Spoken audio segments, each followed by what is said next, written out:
Yeah, sorry I'm running late today. I something happened. I got blown away earlier by a stat. I was all the way down the street, was completely blown away by that Shane Beamer, Steve Spurrier stat that you gave earlier. That was remarkable.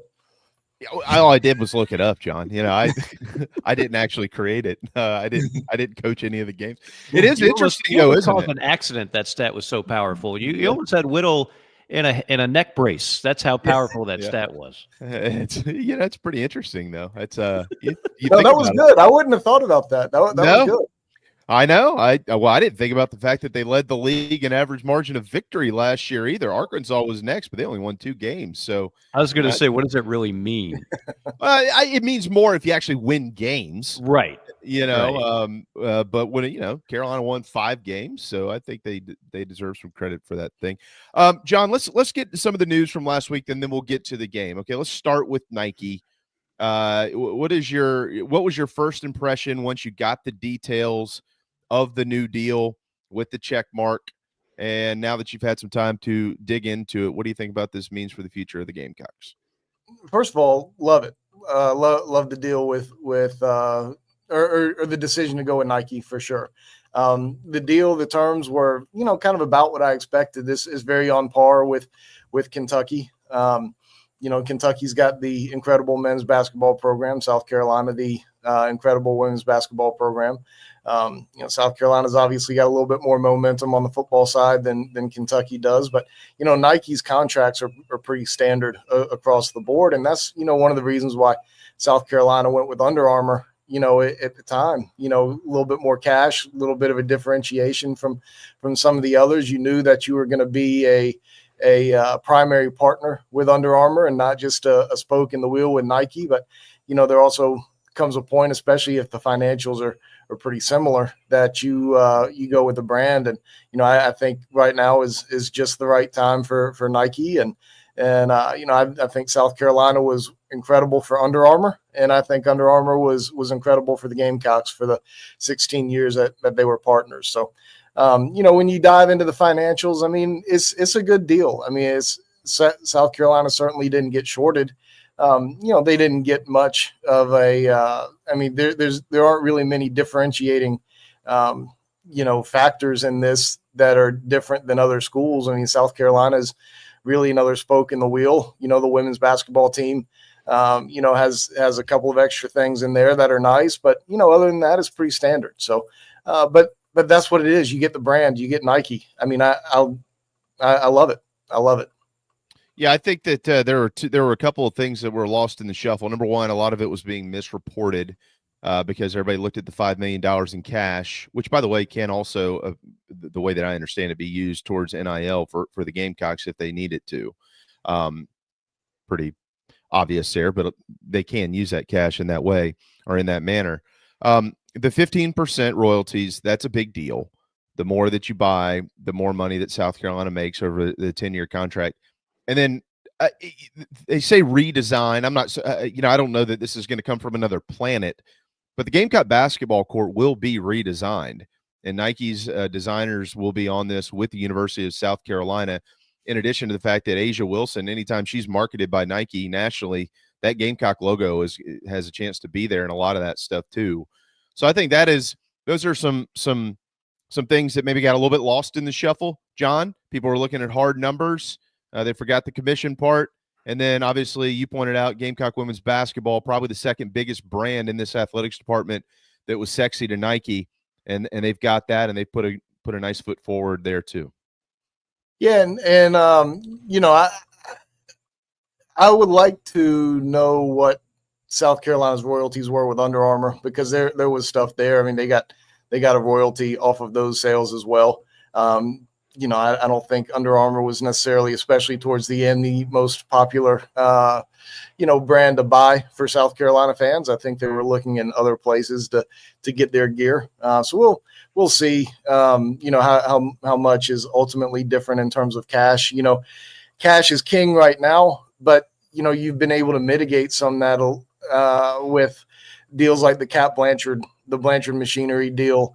You're renovating the stadium to add more suites and bring in more revenue. You're doing other things right now to bring in more revenue, but it was big for South Carolina to have the additional cash with Under Armour for those 16 years. Now you're looking at other revenue opportunities to bring in money as an athletics department, and you can mitigate a little bit of the lost cash with Under Armour. And it should be recognized too. Under Armour had the opportunity to match and declined to do so. And if South Carolina wasn't going to be with Under Armour, it was only going to be with Nike. It wasn't going to be Adidas or New Balance or anything like that. It was only going to be Nike. So, South Carolina may have lost a little bit of leverage when it comes down to the amount of folks that was negotiating with or wanted to sign them, or vice versa. So I think it's ultimately a good deal. $7 million a year in apparel. The Tennessee deal again. Yeah. The bold numbers. People look at the bold numbers and they do no more research, and then they move on and they throw jabs on social media and all these idiots. Tennessee got $100 million deal with Adidas. They have to buy all their apparel with that money too. That is not the case in Columbia. I don't know if that's true or not. There's been a lot of bad reporting out there on that Tennessee beat, from what I understand. I got a couple of buddies who who work up there covering the Volunteers, and I've heard that there are some things up there being said that just aren't accurate. So, I don't know. You may be right on the gear stuff, but at the same time, like, when was the last time you looked at a South Carolina team and thought, man, those guys need another set of sweatpants? Well, they need a new pair of shoes. Like, Under Armour kept them pretty geared up as well. Very much. So let's. I mean, it's certainly great that they're getting $7 million in gear, but I don't think they've been hurting either for swag. It's just better swag. I mean, at the end of the day, you would rather wear the Nike tracksuit than the Under Armour one. So yeah, I mean, it's better. You must be referring to Mike Wilson, who I think is the best reporter that Tennessee's got, but that's just me. So, as your buddy, I mean, not. Yeah, I've been told that basically all the numbers that have been coming up there are just inaccurate, just not true at all. Why not just release the details? I don't understand why you wouldn't do that. Well, very few are releasing them anymore, and I don't know. I don't really get it either, but everybody's so protective of everything in college sports now. I mean, I remember back when practice used to be open. You remember those things? Oh, yeah. So yeah, it's just different now. It's just different. John, don't you think, to go back to, I guess, one of Jamie's original questions, a lot of that is the fact that one thing I do think is accurate about the Tennessee Adidas deal that was written about it, and that's going to be a trend, is that so many of these deals are going to be tied into NIL. And these deals, in the old days, to be like, man, the university just made a ton of money to improve the weight room, and now so much of this money is going to be filtered to the players for compensation, right? Well, that's the thought. That's certainly the thought. I asked Jeremiah Donati pretty point blank, what Nike is specifically doing to help from an NIL standpoint. And he said, you're going to have to wait to get the long form of the contract. And maybe there are things in there that just haven't been finalized. They've got the contract summary out there and basically the agreement on the main terms, but I guess there's still more to do and more to sign. So I didn't get the impression that there was a whole lot from a NIL standpoint in there. Because I asked him if it's stuff in the contract or whether it's just kind of a handshake thing. If we've got a player who should be marketed in such a way, can we promise him this, that? It didn't sound like there was. So really, okay, yeah, we'll see. I mean, we'll see when it comes to getting the long form part of the contract and see if they have any obligations to, have a certain amount of players who receive a advertising deal from Nike or, whatever it is. But I mean, I asked specifically and Jeremiah, whether it's because he couldn't because of contract obligations and it not being signed, or whether it's not in there, he wouldn't dive deep. But just from the tone and the body language, it didn't feel like there was a whole lot going on in that from that standpoint. Interesting. I would think that'd be flexible. Like, let's say that this deal was signed last year and you were coming into this season with Lenora Sellers. I would think that there'd be something in there that would allow Nike. That's what I was thinking. $100,000 for Lenora Sellers wearing your product. Yeah. Or like some sort of, you know what I mean? Like some sort of, look, we're going to give you this, but it could go to this. If there is an athlete that we would like to be in our brand, we'll go to you. We'll come to you with that. I don't know. I mean, I think that's just smart in general for Nike to do. So why are they going to contractually obligate themselves to do it?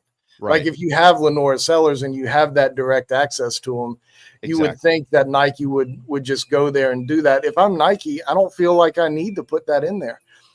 We've got to remember, like, as special as South Carolina is to us around here, we're just one of many schools that Nike has, and they're not going to promise South Carolina a whole heck of a lot beyond the basics. They're just not. I mean, they're doing more for Texas. I imagine they do more for Georgia. Though they're doing more for South Carolina women's basketball, but I'm not sure why Nike, one of the biggest brands in the world, is going to, make promises to South Carolina that they don't know that they necessarily want to keep. I'm sure if Lenore's was guaranteed to be a Gamecock next year, then, maybe they have something in there. But Lenore's is not. So we'll see. I mean, I think Nike will certainly leverage their opportunities when South Carolina has somebody who needs to be profiled. Yeah. Well, the opportunity's there too. Hey, look, you could be a guy that Nike could be interested in. It was only a couple of short years ago that, remind me who the brand was. DJ Uyunglele all of a sudden was on a national ad, and that's right. He wasn't very good. Well, Bojangles had several, and I think a couple of DJ being one of them, and I think a couple of those guys with Bojangles didn't really do much. But yes, you're right. You got to be careful about that. Exactly right. You do. Yeah. You do. And, they're still at the end of the day college kids. And it feels like, especially around here, there's some maturity there in terms of, not getting yourself into trouble and not stepping out of pocket the way a brand would not want you to do so. I think South Carolina's student athletes, knock on wood, have been pretty good about that for a while. But, it's sometimes it's hard as a company to want to tie yourself to a 18, 19, 20, 21-year-old. Hey, we work in marketing. Mike, you've done it for 30 years. I've done it for over a decade. You have to be marketable to whatever brand that is. It's not all one size fits all in marketing. You have to be marketable to whatever they are looking for. So, right. And John brings up a great point. I mean, Nike has the cream of the crop of programs already that are wearing their gear, have the logo, the swoosh everywhere. And so in a lot of ways, Nike can go to a South Carolina. Yeah, we want you, but we don't need you. So let's go. We want to be a part of this, and we certainly can help, and we're going to stroke you a check like we do everybody else. But they still have all the pull in so many, because with all due respect to Adidas and Under Armour, is there a fourth one anymore? Is there any school have a deal with anybody else? I can't think of one. New Balance has Boston College, I think, right? Okay, well, there you go. Yeah, I was about to say that's great for the cross country team. I don't know what else. Runners loves New Balance, and that's why Castellanos got out of there. He had to do it all by him damn self. Yeah, if you're doing one of those dance videos on TikTok that the sororities do, New Balance is awesome. But I don't know, for football and basketball, that carries a lot of weight. But yeah, I mean, Nike is still the 100,000-pound gorilla in the room. I liked I still have my Under Armour swag. Yeah. I liked it. I mean, I thought it was pretty good product overall. The shoes. Is somebody going to stop wearing it? No, Under Armour. I'm out now. It's not like Under Armour's. It's not like it's Zips. It's not like it's Kangaroos. That's for the older people out there. Remember that. Under Armour's not crap. It's not Russell Athletic for that matter. That stuff went to Goodwill very shortly after that deal was done. But Under Armour's still a good product. It's still good. So I don't think fans out there that spent their hard-earned money at Gamecock Traditions on Under Armour stuff are just going to toss it now. It's still a good looking product. No, let's not do that. And they also need to buy more because they can get it for free right now. That's All right, John, I need to get we need to get to this 9-game thing with you, and then let's talk about the game. But and Mike and I will come back to the 9-game schedule. What do you think? You agree? Disagree? Do you like the P4 caveat? I love it with the caveat that every team's got to play another Power 4 opponent or Notre Dame. I mean, I love that idea. I mean, you're guaranteed 10 good games a season. I mean, maybe Arkansas goes out there and schedules Minnesota, and nobody in South Carolina is going to watch that game. But you've got 10 Power 4 games, and you don't always get that from SEC teams. And fans are being asked to pay so much and invest so much more than they ever have been, and you want to be entertained. And there'll be a couple of FCS or whatever games in there, but you get 10 great games a year. You're guaranteed that. Yeah, the folks who are struggling out there to get to 6 wins in a season, and South Carolina's probably going to be that again at some point in a given year. They're not going to like not being able to schedule 3 cupcakes in a borderline team like Missouri does every year. But you know what? You want to watch the big games. Nobody cares anymore if you make it to the Gasparilla Bowl or not at 6 wins. I mean, if you're fighting to get that 6th win and you're cursing the SEC for having to play Oklahoma instead of Alcorn State, you weren't going to enjoy going to the Gasparilla Bowl anyway. That's a so good point.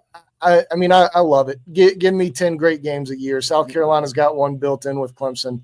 9 other SEC games. The best atmospheres in college football, most of them, not all of them, are in the SEC. The best fan bases in the country are in the SEC.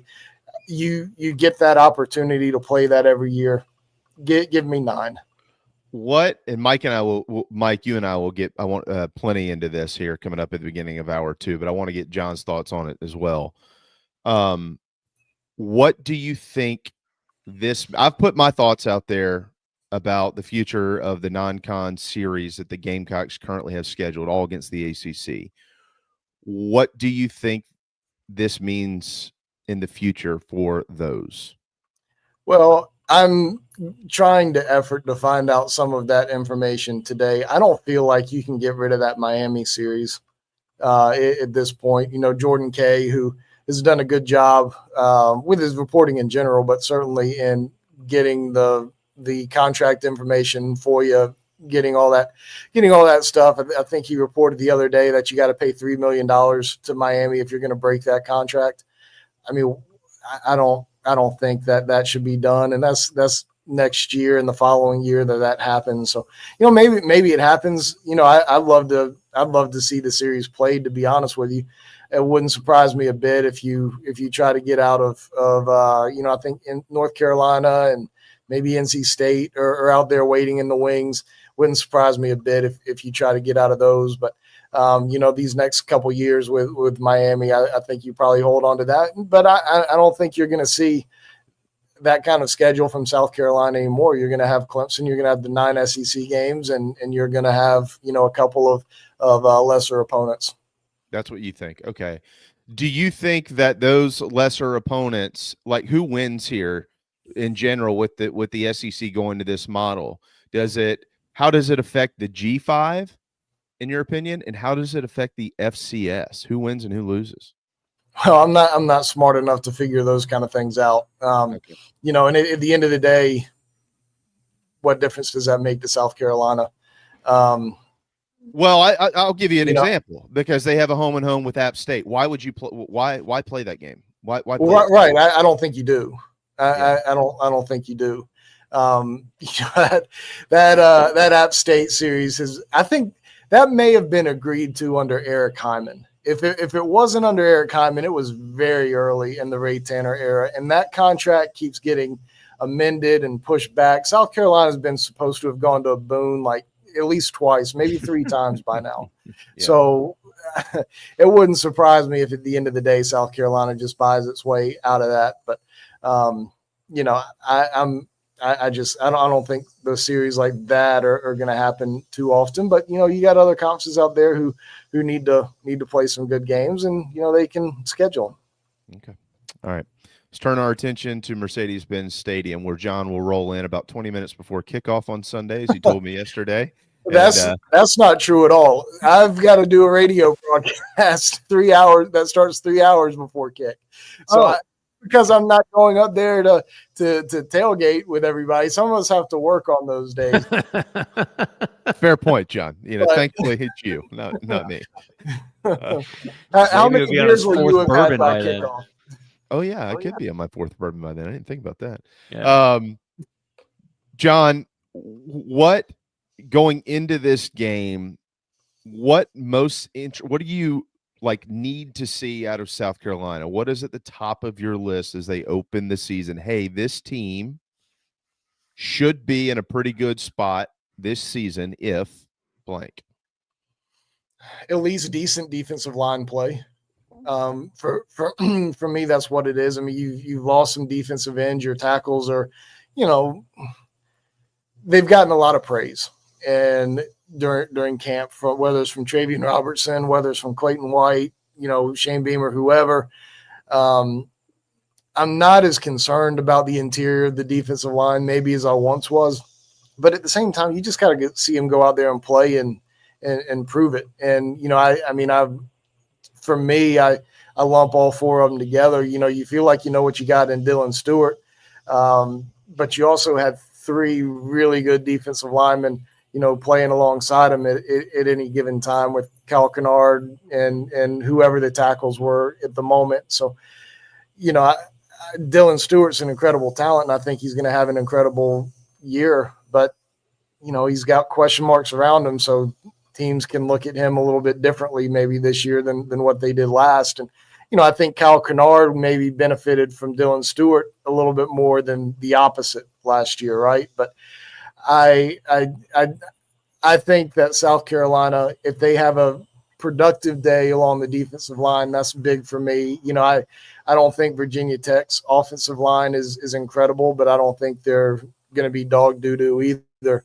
So, if you go out there and get blocked up pretty good by those guys, that's going to be a little bit of a concern for me. But I feel like if you go out there and run things pretty well, not necessarily dominate, but run your game pretty well, that'll be very encouraging for me to see. Shane Beamer's openers in Columbia, regardless of how many that he's won, which is all but one, have been not very handsome, John. They didn't they weren't dressed up for the ball, but they escaped, and some of the scores maybe were a little bit better looking than the actual game was. Why do you feel like that'll be different this season? I don't. Oh. I mean, that's just part of opening games. Sometimes teams go out there and win really sexy. Sometimes those teams that, even if you're a lesser opponent, you can go out there and play bad and, not show up against a good opponent. They walk the dog on you. But usually opening games for every team are pretty ugly. What was the Oregon score this past weekend against Idaho State? I mean, it was a one-score game in the fourth quarter, right? You mean UNLV? Yeah. They I think the score would have been different if it was Oregon. Yeah. Maybe it was Oregon last year. Sorry, I was reading Oregon one of these past years. No, you're right. Last year, Oregon played a game where they were completely played down to the competition. Yeah.